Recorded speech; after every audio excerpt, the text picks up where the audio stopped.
everybody, welcome back to my YouTube channel. Paul Peters here again as we are continuing on through the Bible. Today's chapters, we have Deuteronomy chapters 6 through 8 today from the New Living Translation. Before I start reading, make sure you are subscribed and that bell icon is turned on so you can get notifications every time I upload these videos. All right, we're going to get right into today's reading. We're starting with Deuteronomy chapter 6.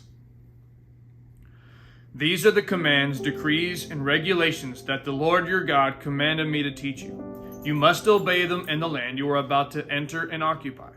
And you and your children and grandchildren must fear the Lord your God as long as you live. If you obey all his decrees and commands, you will enjoy a long life. Listen closely, Israel, and be careful to obey.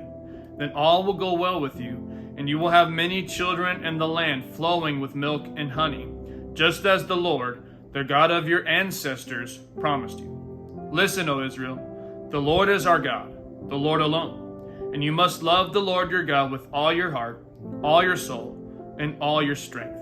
And you must commit yourselves wholeheartedly to these commands that I am giving you today. Repeat them again and again to your children. Talk about them when you are at home and when you are on the road, when you are going to bed and when you are getting up.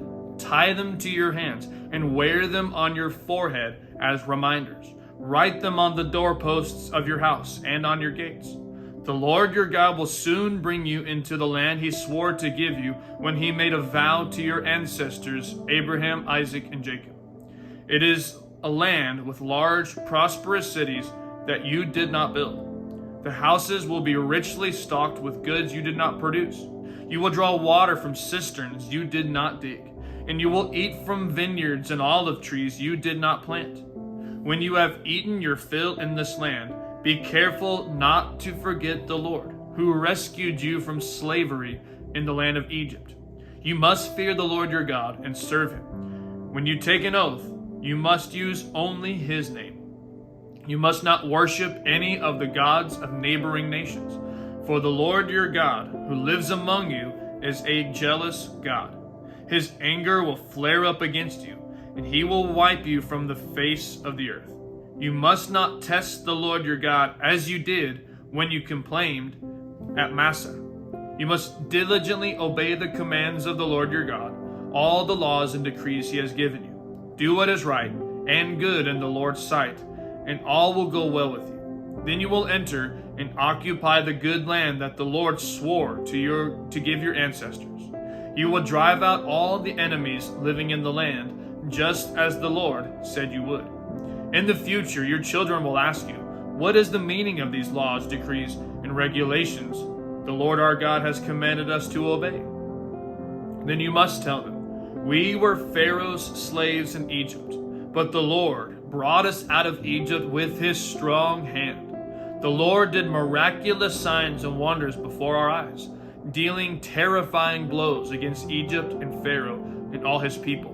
He brought us out of Egypt so he could give us this land he had sworn to give our ancestors. And the Lord our God commanded us to obey all these decrees and to fear him so he can continue to bless us and preserve our lives as he has done to this day. For we will be counted as righteous when we obey all the commands the Lord our God has given us. Deuteronomy chapter 7. When the Lord your God brings you into the land you are about to enter and occupy, he will clear away many nations ahead of you: the Hittites, Girgashites, Amorites, Canaanites, Perizzites, Hivites, and Jebusites. These 7 nations are greater and more numerous than you. When the Lord your God hands these nations over to you and you conquer them, you must completely destroy them. Make no treaties with them and show them no mercy. You must not intermarry with them. Do not let your daughters and sons marry their sons and daughters, for they will lead your children away from me to worship other gods. Then the anger of the Lord will burn against you, and he will quickly destroy you. This is what you must do. You must break down their pagan altars and shatter their sacred pillars. Cut down their Asherah poles and burn their idols. For you are a holy people who belong to the Lord your God. Of all the people on earth, the Lord your God has chosen you to be his own special treasure. The Lord did not set his heart on you and choose you because you were more numerous than other nations, for you were the smallest of all nations. Rather, it was simply that the Lord loves you, and he was keeping the oath he had sworn to your ancestors. That is why the Lord rescued you from such a strong hand, from your slavery, and from the oppressive hand of Pharaoh, king of Egypt. Understand, therefore, that the Lord your God is indeed God. He is the faithful God who keeps his covenant for 1,000 generations and lavishes his unfailing love on those who love him and obey his commands. But he does not hesitate to punish and destroy those who reject him. Therefore you must obey all these commands, decrees, and regulations I am giving you today. If you listen to these regulations and faithfully obey them, the Lord your God will keep his covenant of unfailing love with you, as he promised with an oath to your ancestors. He will love you and bless you, and he will give you many children. He will give fertility to your land and your animals. When you arrive in the land he swore to give your ancestors, you will have large harvests of grain, new wine and olive oil, and great herds of cattle, sheep, and goats. You will be blessed above all the nations of the earth. None of your men or women will be childless, and all your livestock will bear young. And the Lord will protect you from all sickness. He will not let you suffer from the terrible diseases you knew in Egypt, but he will inflict them all on your enemies. You must destroy all the nations the Lord your God hands over to you. Show them no mercy, and do not worship their gods, or they will trap you. Perhaps you will think to yourselves, how can we ever conquer these nations that are so much more powerful than we are? But don't be afraid of them. Just remember what the Lord your God did to Pharaoh and to all the land of Egypt. Remember the great terrors the Lord your God sent against them. You saw it all with your own eyes.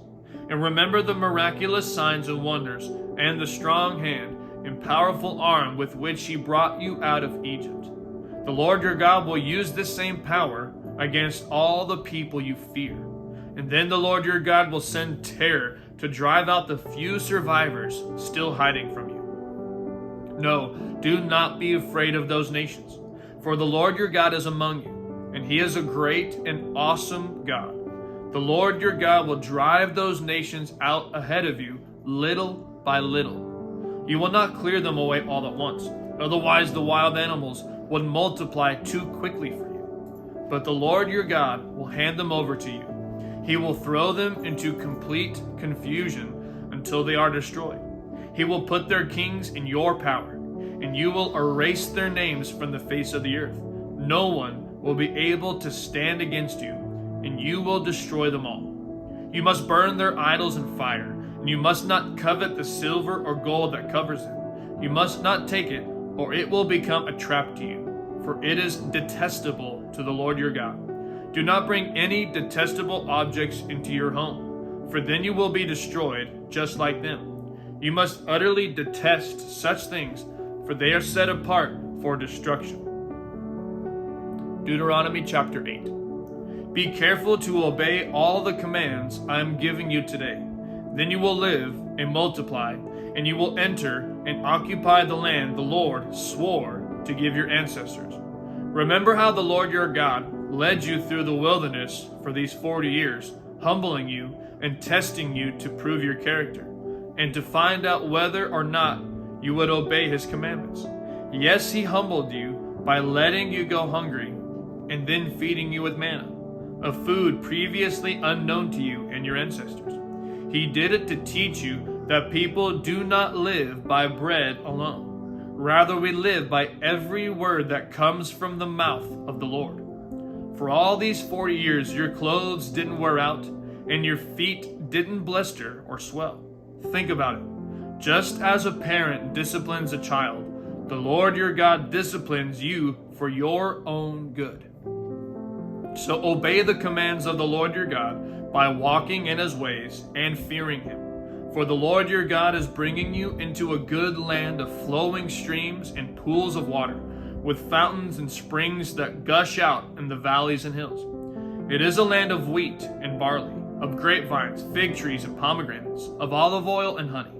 It is a land where food is plentiful and nothing is lacking. It is a land where iron is as common as stone, and copper is abundant in the hills. When you have eaten your fill, be sure to praise the Lord your God for the good land he has given you. But that is the time to be careful. Be aware that in your plenty, you must not forget the Lord your God and disobey his commands, regulations, and decrees that I am giving you today. For when you have become full and prosperous and have built homes, fine homes to live in, and when your flocks and herds have become very large, and your silver and gold have multiplied along with everything else, be careful. Do not become proud at that time and forget the Lord your God, who rescued you from slavery in the land of Egypt. Do not forget that he led you through the great and terrifying wilderness with its poisonous snakes and scorpions, where it was so hot and dry. He gave you water from the rock. He fed you with manna in the wilderness, a food unknown to your ancestors. He did this to humble you and test you for your own good. He did all this so you would never say to yourself, I have achieved this wealth with my own strength and energy. Remember the Lord your God. He is the one who gives you power to be successful in order to fulfill the covenant he confirmed to your ancestors with an oath. But I assure you of this, if you ever forget the Lord your God and follow other gods, worshiping and bowing down to them, you will certainly be destroyed. Just as the Lord has destroyed other nations in your path, you also will be destroyed if you refuse to obey the Lord your God. That concludes today's scriptures. Thank you so much for following along with me on this journey. We will see you tomorrow as we are continuing on through the book of Deuteronomy. I love you and God bless.